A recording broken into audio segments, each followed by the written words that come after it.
없는 것의 차이가 과연 무엇일까요? 신앙이 있다는 것은 교회 다니는 것이고 신앙이 없다는 것은 교회 안 다니는 것, 그것의 차이가 있을까요? 성경을 읽고 성경을 읽지 않는 것의 차이일까요? 예배를 드리고 예배를 드리지 않음의 차이가 있을까요? 물론 이런 것들이 차이가 있을 수가 있습니다. 그러나 더 본질적인 차이가 있겠죠. 그것은 신앙이라고 하는 것은 인생의 이야기가 이제는 나의 이야기가 아니라 하나님의 이야기다. 나를 통한 하나님의 이야기라는 것을 인식하는 것, 그것이 신앙을 가지고 있다라는 것을 우리는 기억해야 됩니다. 그래서 신앙이라고 하는 것은 나의 인생 또한 역사를 바라보는 관점이 이제는 변화되었다라는 것을 뜻하는 것이겠죠. 그래서 인생과 역사의 주인이 하나님이라는 것을 발견하고 인정하는 것이 신앙입니다. 그러므로 나의 삶, 나의 역사가 사람의 이야기가 아니라 모든 중심에 하나님이 계신다는 것을 발견하고 그것을 발견할 때마다 하나님께 감사하고 또 감동을 하며 하나님을 기억하고 인정하는 삶을 살아가는 것, 그것이 신앙생활이다라고 말을 할 수가 있을 것입니다. 우리가 오늘부터 사무엘서를 우리가 살펴보기를 원하는 것은 이런 의미가 있습니다. 사무엘서는 지금으로부터 3000년 전의 이야기입니다. 다윗의 출생이 기원전 한 1100년경에 있었던 사건이거든요. 그러니까 한 3000년 전의 이야기고, 이스라엘은 우리나라에서 약 8000km 떨어진 그런 곳에 위치해 있습니다. 시간적인 간격이 3000년이나 되어 있고, 또 공간적인 거리적인 간격도 8000km나 되는 아주 먼 곳의 이야기입니다. 그러나 이런 시간적인 차이와 공간적인 차이가 있음에도 불구하고 하나님은 변함이 없다라는 것을 우리가 기억하기 위해서 이 구약 성경인 사무엘서를 우리가 바라보게 됩니다. 그래서 하나님께서 변함이 없다는 사실을 알고 믿었던 사람이 나 중심적으로 살아가던 사람들의 틈바구니에서 어떻게 변화된 삶을 살아가는가, 어떻게 하나님을 드러내는 삶을 살아가는가, 그런 것들을 우리가 바라보기 위해서 오늘의 이 말씀을 한번 살펴보기를 원합니다. 그래서 오늘날 이 시대를 살아가는 우리들의 모습을 점검해 보면서 우리들의 삶은 과연 어떠한 삶을 살아가고 있는가를 한번 여러분들과 한번 살펴보았으면 좋겠습니다. 먼저 우리 1절과 2절 말씀, 우리 사무엘서의 시작을 한번 살펴보죠. 에브라임 산지 라마다임 소빔에 에브라임 사람 엘가나라 하는 사람이 있었으니 그는 여로함의 아들이요 엘리우의 손자요 도우의 증손이요 숲의 현손이더라. 그에게 두 아내가 있었으니 한 사람의 이름은 한나요 한 사람의 이름은 브닌나라. 브닌나에게는 자식이 있고 한나에게는 자식이 없었더라. 우리 사무엘서의 위치를 한번 살펴보아야 됩니다. 사무엘서의 위치는 어디에 있느냐? 하나님의 백성들이 하나님을 왕으로 인정하지 않고 각자 자기 소견에 옳은 대로 행했다라고 말하는 사사기가 있습니다. 사사기 다음에 룻기라고 하는 책이 나오게 되는데, 룻기서는 사사시대에 있었던 짧은 에피소드에 관한 이야기입니다. 룻기서를 통해서 하나님이 택하신 그 이스라엘이라고 하는 땅에 얼마나 사람이 없었으면 모압에 사는 한 여인을 하나님의 땅으로 끌고 들어와서 하나님의 일을 이루려고 하셨는가에 대한 이야기가 그 룻기서에 관한 이야기입니다. 그래서 이 룻기서는 이방 여인을 통해서 하나님의 일을 시작할 사람에 대한 그런 기원에 대한 이야기를 그렇게 말하고 있습니다. 그래서 룻기서에도 맨 마지막에 보면은 다윗의 조상에 관한, 족보에 관한 이야기가 나오지 않습니까? 그렇게 하나님의 일을 준비하기 위해서 오늘 사무엘서는 지금 사사기, 룻기, 사무엘서 이렇게 위치가 되어 있죠.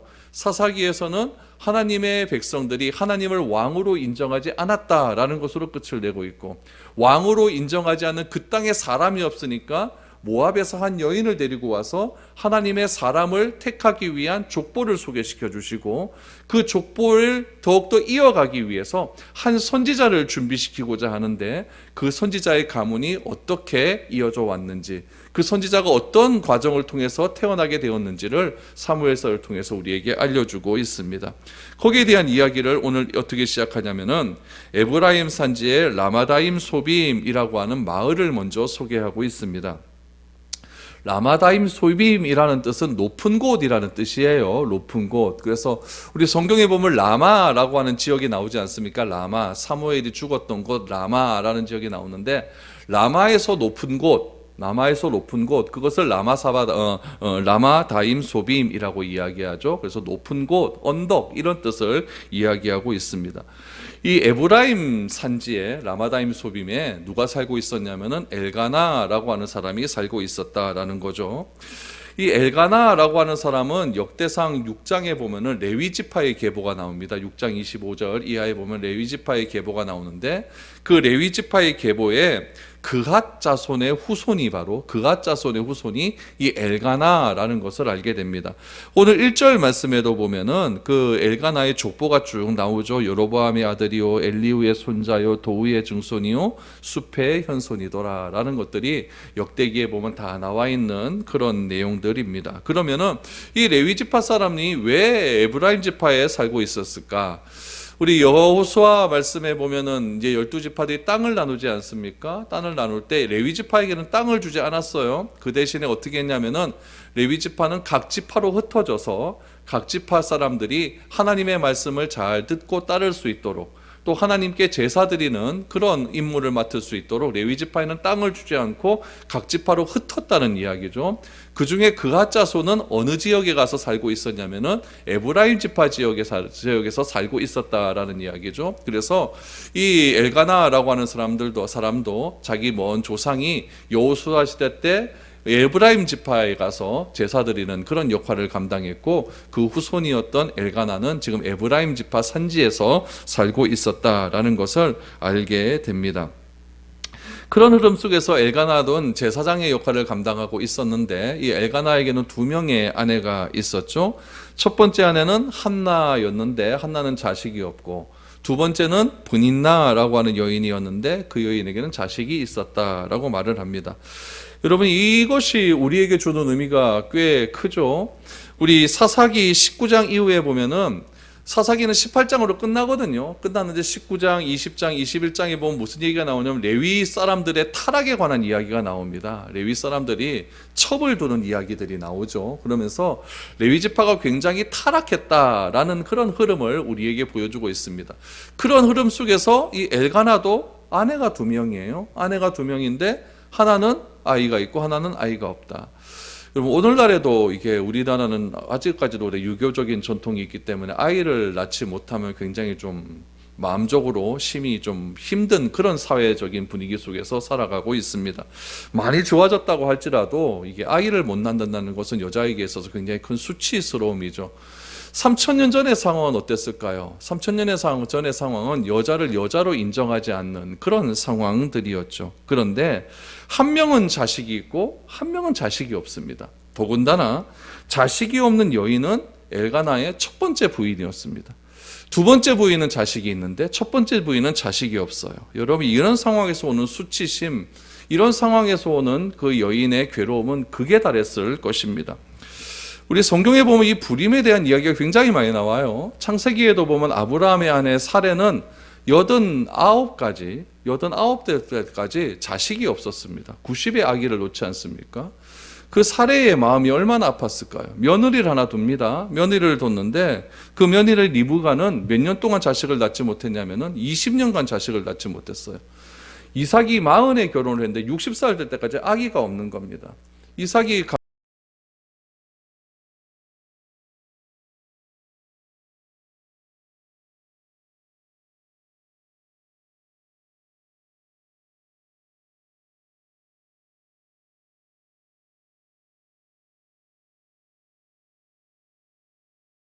기록이 되어 있을까요? 불임에 대한 여인의 이야기들이 왜 이렇게 많이 기록이 되어 있을까요?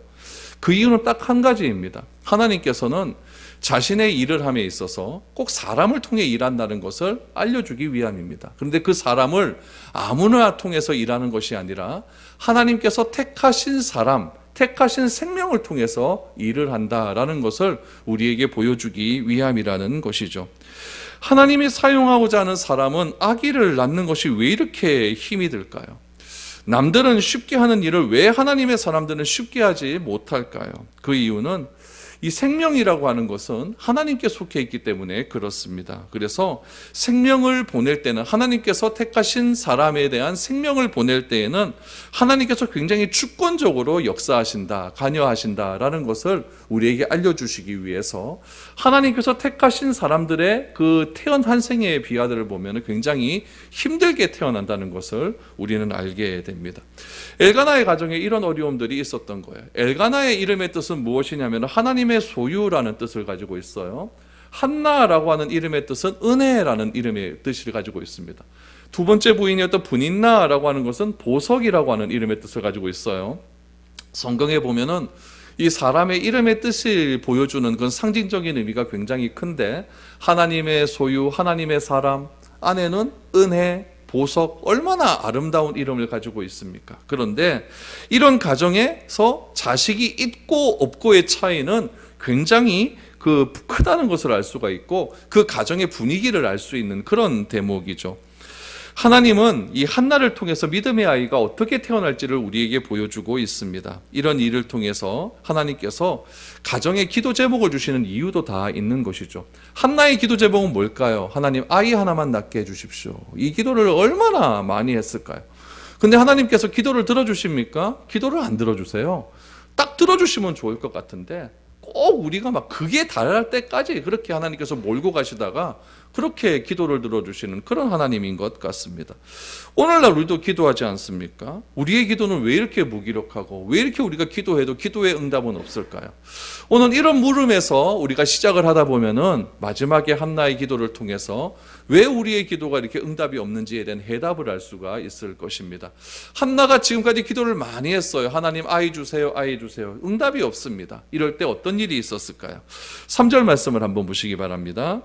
이 사람이 매년 자기 성읍에서 나와서 실로에 올라가서 만군의 여호와께 예배하며 제사를 드렸는데 엘리의 두 아들 홈니와 비나스가 여호와의 제사장으로 거기에 있었더라.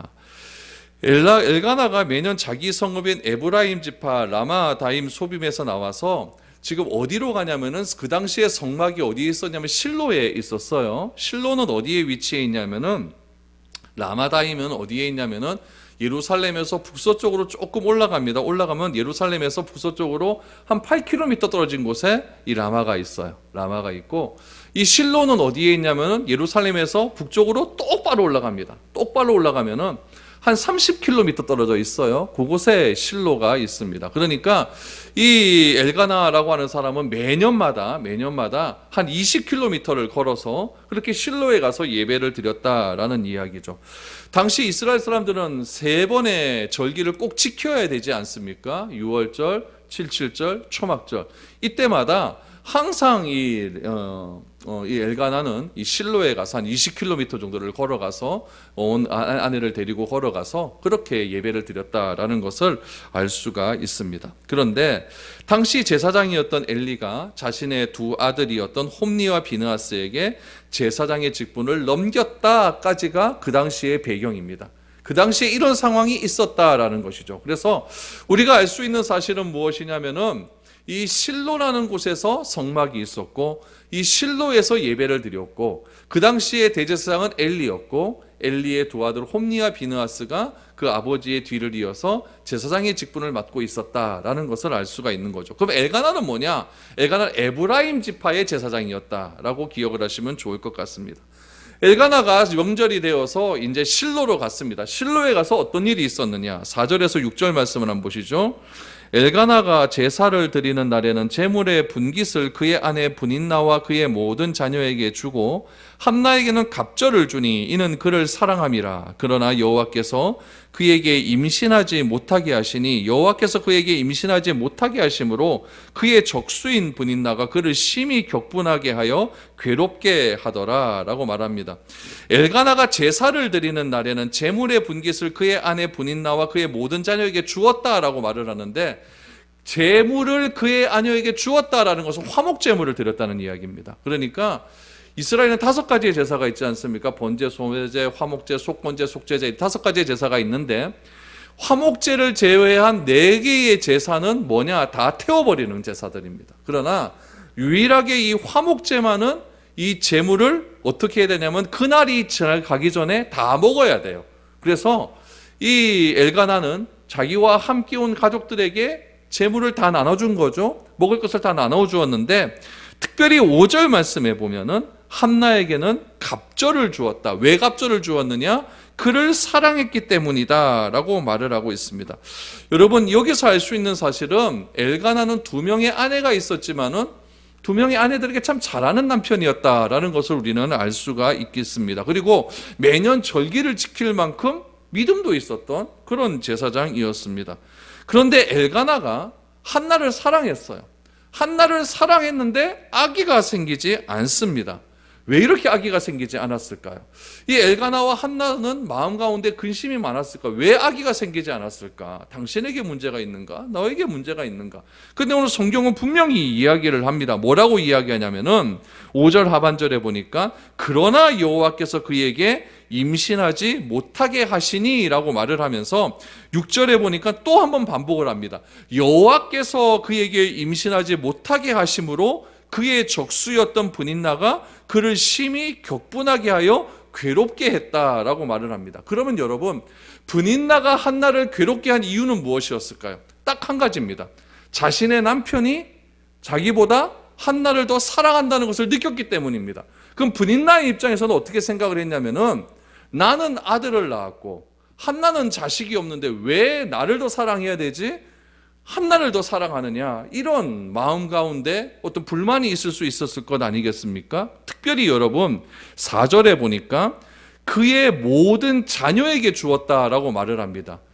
재물을 그의 모든 자녀에게 주었다라는 것은 무슨 말이냐면은 브닌나가 자녀를 한 명만 낳았다는 게 아님을 알 수가 있는 것이죠. 여러 명의 자녀를 낳았다는 것을 알 수가 있는 거예요. 브닌나의 입장에서 보면은 나는 자식을 많이 낳은 거예요. 많이 낳았으면 나를 더 사랑해 주어야 되는데 남편은 누구를 더 사랑해 주었냐면은 한나를 더 사랑해 주었다는 이야기죠. 그래서 브닌나 마음 가운데 늘 언제나 불만이 있었습니다. 그래서 브닌나는 뭐 어떻게 얘기하냐면 6절 하반절에 보니까 그를 심히 격분하게 하여 괴롭혔다. 어떻게 괴롭혔을 것 같습니까? 애도 못 놓는 주제. 뭐 이렇게 괴롭히지 않았겠습니까? 애도 못 놓는 주제. 여러분, 물론 하나님께서 한나를 통해서 새로운 생명을 주실 것입니다. 그러나 한나와 엘가나 사이에 아기를 못 낳는 것은 이 두 부부의 문제는 아니었어요. 누구의 문제였습니까? 문제의 출발이 하나님께 있었다는 거죠. 그거를 누가 알지 못했느냐? 엘가나도 알지 못했고 한나도 알지 못했던 거예요. 그러니까 한나는 늘 언제나 하나님 앞에 나와서 하나님 애 주십시오, 하나님 아기 주십시오, 이렇게 기도를 할 수밖에 없었다는 이야기죠. 그럼 이거를 하나님의 입장에서 되돌아보면 어떻게 볼 수가 있었을까요? 틀림없이 하나님께서는 한나를 통해서 새로운 생명을 주시고 그 생명이 훗날 이스라엘의 역사를 이끌어가는, 초기의 역사를 이끌어가는 사무엘 선지자 아닙니까? 그러니까 하나님의 입장에서는 한나를 통해서 새로운 아기를 주실 것이지만 하나님의 때와 하나님의 방법의 문제만 남아있는 것이지 아직까지 한나가 아기를, 이스라엘 전체를 이끌어갈 아기를 가질 마음의 준비가 되어 있지 않다는 것을 우리는 기억을 해야 됩니다. 이것은 철저하게 하나님의 입장에서 해석이 되어지는 거예요. 제가 앞에서 서두에서 말씀드릴 때 우리 신앙이라는 건 뭐라고 했습니까? 나의 관점이 아니라 하나님의 관점으로 나의 삶을 되돌아보는 것이라고 말하지 않았습니까? 여러분들이 아기를 못 낳는다고 생각을 해보십시오. 나의 관점으로 보면 나는 불안한 거예요. 그러나 하나님의 관점으로 보면 하나님께서 틀림없이 무슨 뜻이 있을 것이다. 때가 되면 틀림없이 나에게 아기를 주실 것이다 라고 하는 믿음으로 그렇게 기도를 할 것입니다. 우리도 생각을 하죠. 우리도 어려움을 당할 때 어떻게 생각을 해야 될까요? 하나님께서 우리의 어떤 태를 닦고 계시는구나. 하나님께서 나에게 무엇인가 원하는 것이 있기 때문에 그렇게 나에게 어려움을 주시는구나 라고 하는 그런 믿음의 고백이 있어야 됩니다. 이런 고백이야말로 하나님 중심으로 살아가는 신앙인들의 참된 고백입니다. 여러분, 내가 언제 괴로울까요? 언제 괴롭냐면은 오늘 본문의 말씀에 입각해 보면은 나에게 없는 것을 다른 사람이 가지고 있다? 이러면 참 괴로워요. 그렇죠? 나는 없는데 저만은 있는 거예요. 그럼 괴로워요. 또 언제 괴롭냐면요, 내가 가지고 있어요. 가지고 있는데 다른 사람이 나보다 더 가지고 있어요. 그럼 짜증납니까? 짜증 안 납니까? 그것도 괴로워요.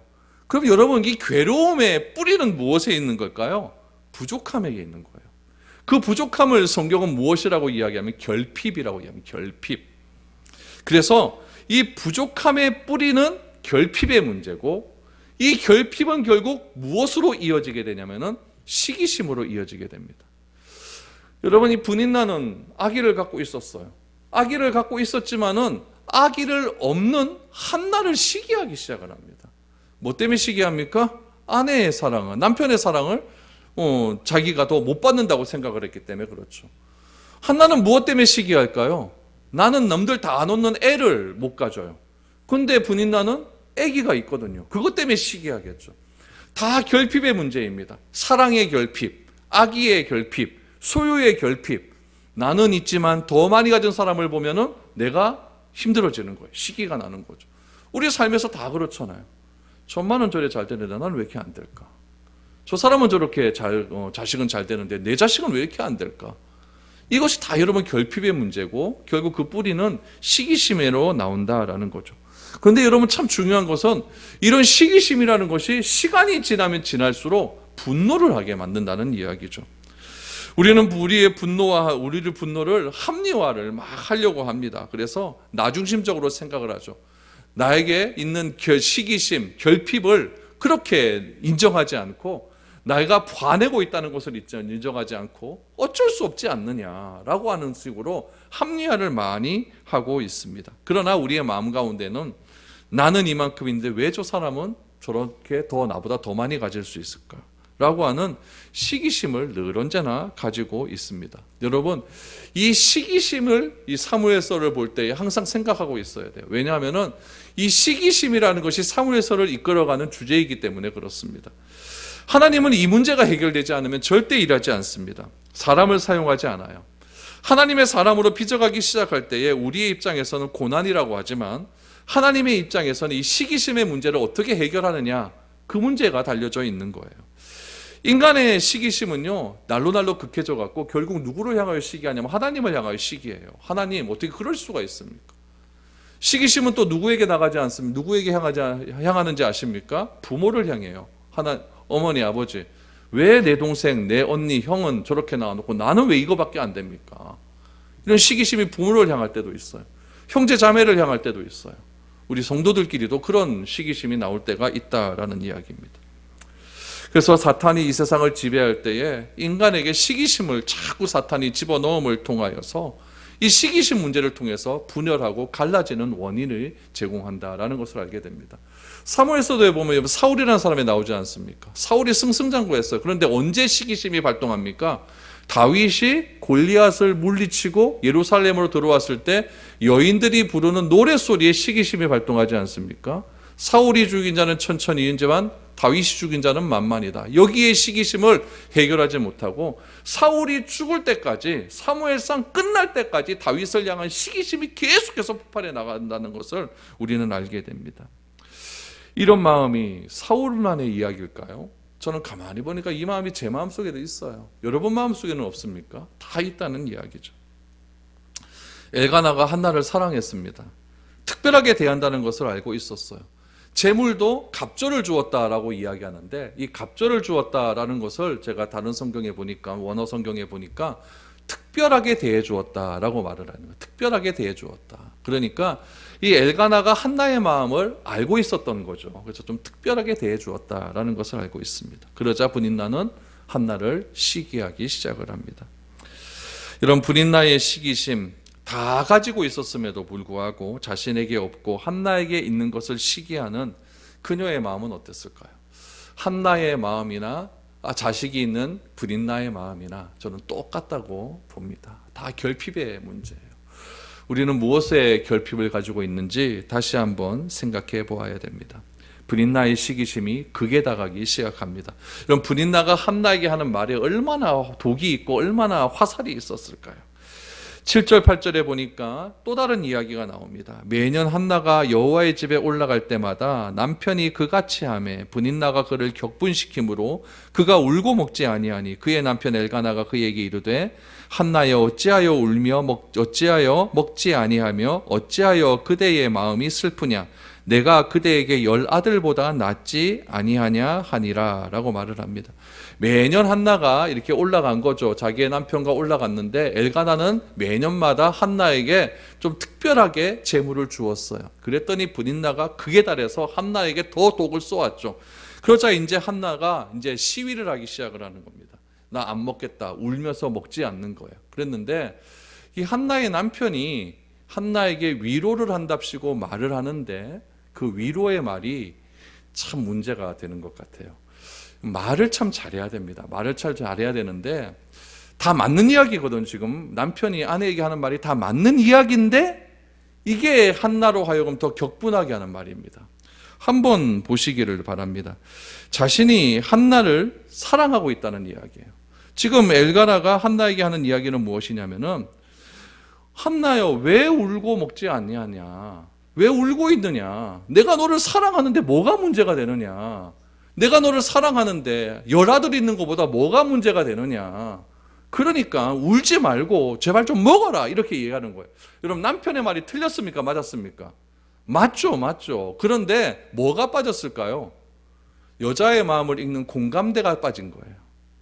지금 여자는 남편에게 그렇게 따뜻한 말 듣는 게 원하는 게 아니거든요. 아기 못 낳는 게 지금 미치겠는 거예요. 그런데 남편은 뭐라고 해요? 10아들보다 내가 더 있으니까 그게 더 낫지 않느냐. 남편이 왼수 같은데. 그렇게 되는 거죠. 여러분 이것을 바울은 너무나 잘 알고 있었어. 그래서 바울이 하는 말을 한번 보았으면 좋겠습니다. 바울이 로마서 12장 15절 16절 우리 작년에 우리 교회 표어였는데 로마서 12장 15절 16절 말씀해 보니까 이렇게 이야기를 했습니다. 즐거워하는 자들과 함께 즐거워하고 우는 자들과 함께 울라. 서로 마음을 같이하며 높은 데 마음을 두지 말고 도리어 낮은 데 처하며 스스로 지혜 있는 채 하지 말라. 여러분 누군가를 위로할 때 제일 먼저 해야 될 일은 무엇이면 공감하는 능력입니다. 우는 자와 함께 울고 기뻐하는 자와 함께 기뻐해라.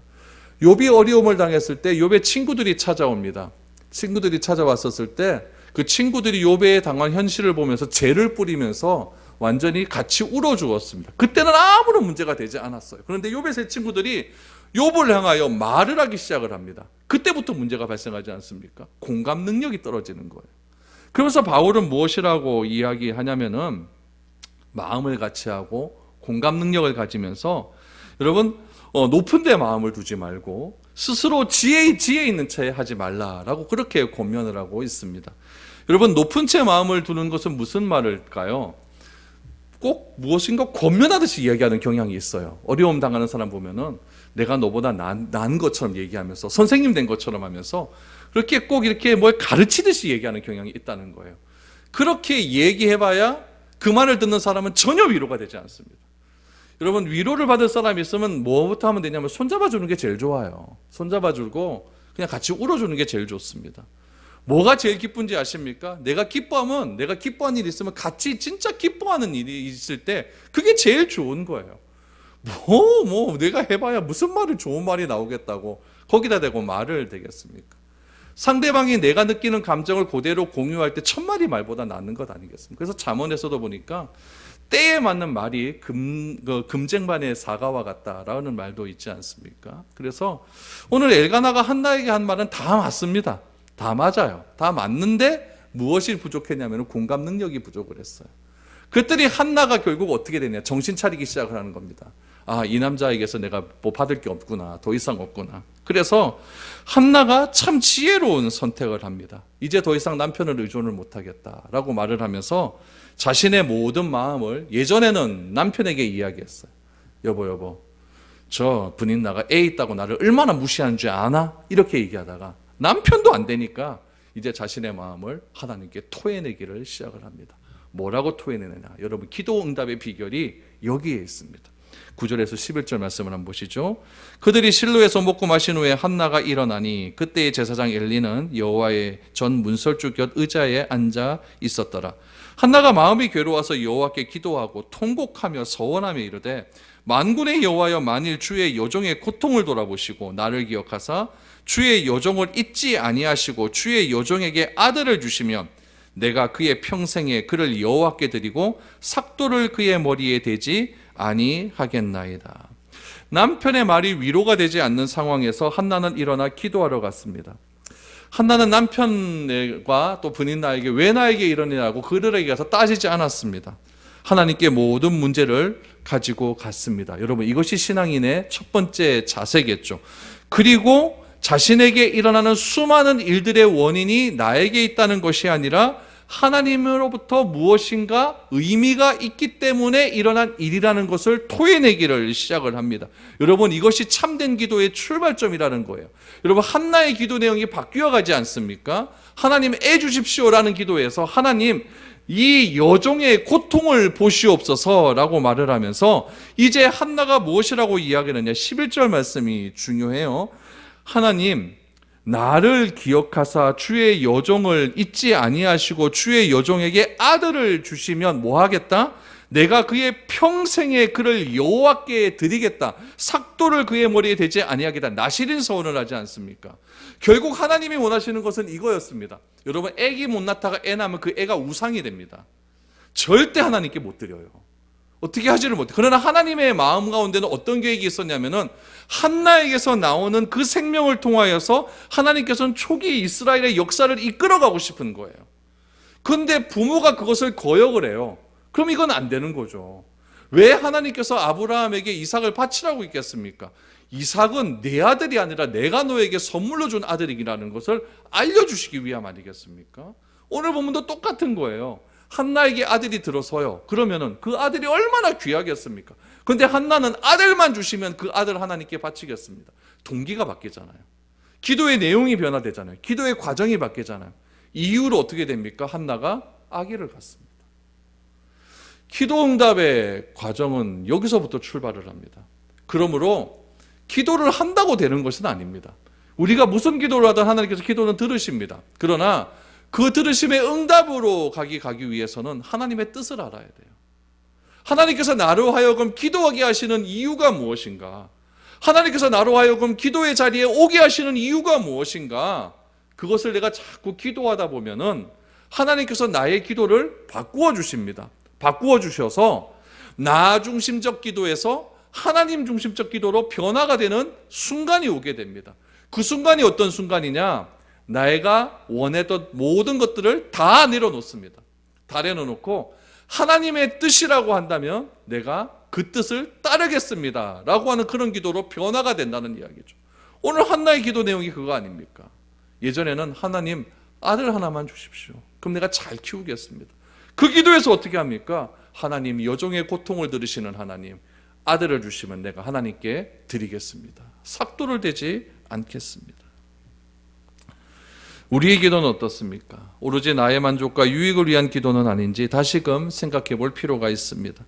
여러분, 나의 나된 것은 다 하나님의 은혜라고 우리가 날마다 고백은 하지만 이런 고백이 우리의 삶 가운데서 일어나기 위해서는 우리의 기도의 변화가 우선되어야 된다는 이야기입니다.